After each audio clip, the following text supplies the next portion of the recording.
Nasaan ako? Paano ako napunta dito? Ba't ako nakatali? Malamang, kinidnap ka namin. Bakit? Anong ginawa ko? Wala. Ayaw lang namin kay Santa Claus.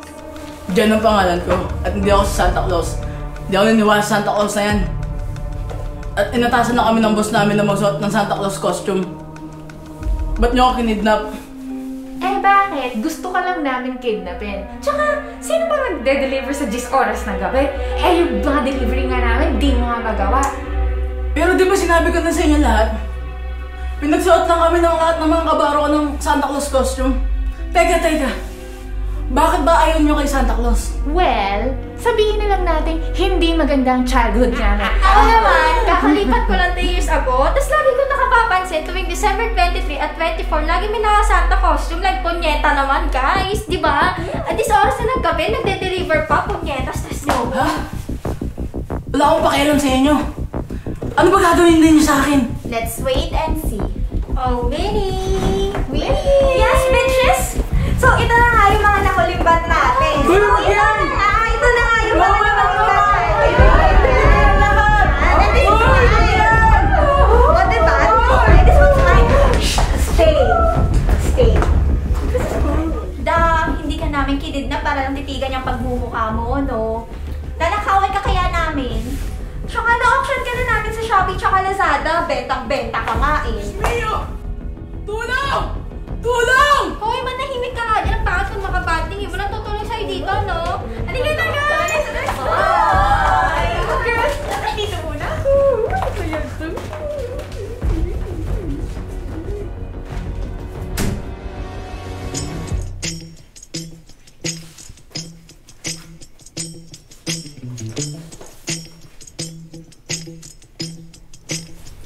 Hulaan mo kung sinong nasa likod ng maskarang pula na ito.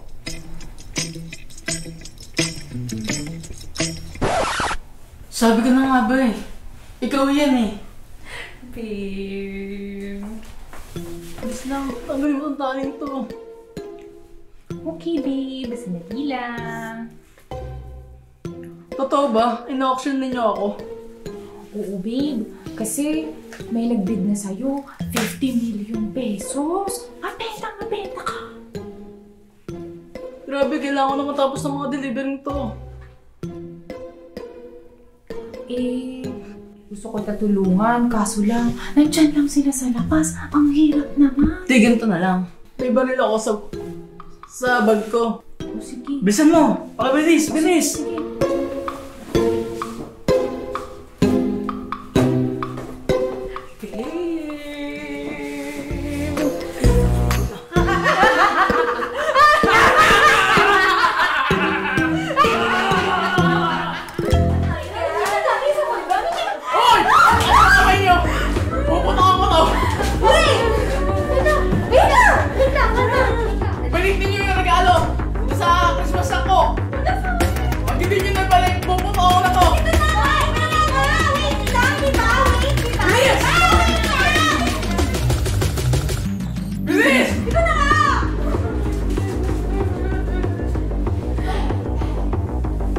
A few minutes later.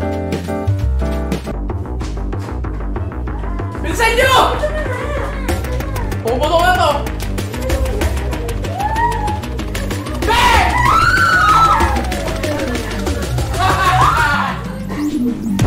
Ako tuto! Tang-ina!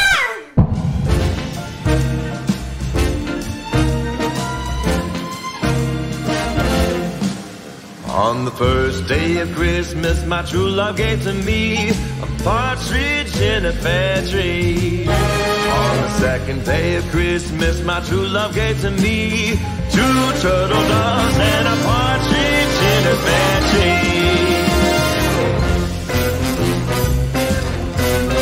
On the third day of Christmas, my true love gave to me